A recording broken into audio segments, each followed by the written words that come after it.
Have you ever looked at a character like Ayanokoji from Classroom of the Elite and thought, could I do that? Could I become perfect? Well, someone actually tried it. Today, we're diving into a wild and, honestly, pretty brutal 7-day experiment to live like a perfect human.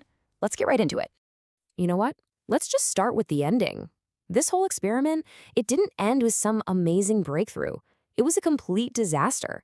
It's a massive cautionary tale about what happens when you chase an inhuman ideal of perfection. So, what was this whole challenge about? Well, it was a quest to copy the White Room routine. You know, that fictional top-secret facility that basically engineered Ayanokoji into a high-performance machine.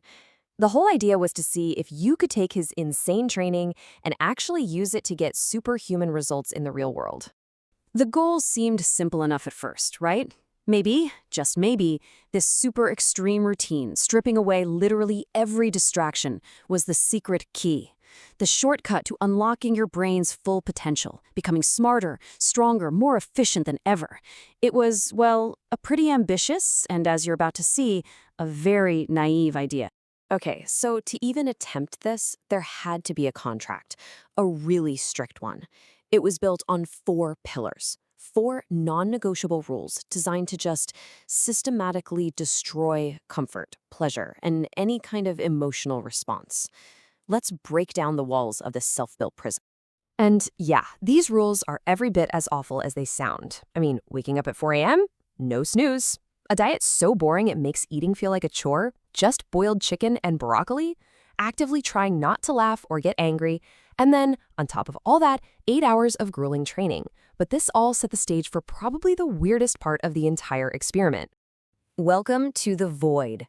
Seriously, this was the most psychologically brutal part of the whole week. Imagine it, 1 hour, every single day, just staring at a blank wall. No phone, no music, no dozing off. It's in that total, crushing silence that you find out just how loud your own brain is. So, how did day 1 go? You'd be surprised. It actually kicked off with this massive wave of confidence. Waking up at 4 a.m., the cold shower, hitting the books while the world was still dark. It felt like being some kind of elite soldier on a secret mission. A real sense of, yeah, I can do this. But see, that feeling?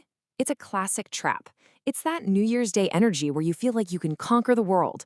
But that initial adrenaline rush just hides how unsustainable the whole thing is. It gives you this false confidence that makes the inevitable crash so much worse. Because, yeah, even on day 1, the cracks were already showing. The diet was just miserable. Chewing dry, flavorless chicken felt like an actual punishment. And that first hour in the void, it was a total shock. A nonstop battle against a tidal wave of random thoughts about memes, music, pizza, anything but silence. All right, let's get to the part where this thing goes from a tough challenge to, well, a complete nightmare. That day 1 high disappeared fast, and the grim reality of total deprivation came crashing down. I mean, just look at this timeline. It shows you exactly how fast things went downhill. We go from feeling accomplished on day 1 to foggy, then isolated, then completely snapped by day 5, and finally landing on just numb. It is a shockingly fast and painful dive. By day 2, that 4 a.m. alarm didn't feel inspiring anymore. It felt like a personal attack. The lack of caffeine kicked in with a skull-pounding headache. Brain fog was so thick he lost a chess game to a 12-year-old. And trying to be emotionally detached around friends, it didn't come off as cool and mysterious. It was just creepy. And this conversation, it says everything. You suddenly realize that human connection is built on smiling, laughing, sharing feelings. When you take all that away, you're not a stoic genius. You're just the weirdo in the corner making everybody feel super awkward. Day 4 is when the physical stuff got really bad. No carbs, hardly any calories. Energy levels just flatlined. Workouts left him sore for days. And then his mind started playing tricks on him, seeing strange patterns on the wall during the void. The body was officially in open rebellion. And on day 5, the mind followed suit. Turns out, when you starve your brain of all dopamine, that reward chemical you get from good food, from laughing, from music, from talking to people, it doesn't just get sad, it breaks. While trying to solve a simple logic puzzle, his focus just shattered, replaced by this overwhelming, desperate need for any kind of stimulation. And here's the big secret the anime never shows you. This lifestyle isn't just hard. It is soul-crushingly, mind-numbingly boring. It's a prison you build for yourself, where every single day is the same gray, flavorless, joyless loop. Sure, it might be effective, but it costs you everything that actually makes life worth living. So, where does that leave us? Let's get to the final verdict and talk about what was gained, what was lost, and the huge lesson learned about the line between discipline and just erasing yourself. By the last couple of days, the struggle was just gone. It was replaced by what he called robot mode. No fight left, but also no feeling at all. Just a numb march from one task to the next. And here's the crazy part. Productivity went through the roof. The routine worked, but only because there was literally nothing else to do, think, or feel. Which brings us right to the biggest question of this whole thing.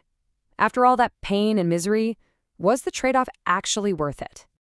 And this balance sheet just lays it all out so clearly. On one side, yeah, you've got real gains. More productivity, better focus, you learn some stuff, you'll lose a little weight. But then you look at the other side. You lose your personality, your spark, you can't connect with people, you can't even enjoy the simplest things in life. And that's the final brutal takeaway. Chasing that kind of ice-cold efficiency costs you everything. It might build a perfect machine that can get a ton of stuff done, but in the process, it completely snuffs out the human inside. So what are you supposed to do with this information? The real lesson here seems to be borrow the discipline, but skip the deprivation. Yeah, wake up early, but for God's sake, enjoy a cup of coffee.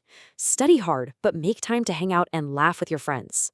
The goal should never be to become a machine. It's to find a balanced, sustainable, and human way to get better. Because at the end of the day, self-improvement shouldn't be about erasing yourself to become some fictional character.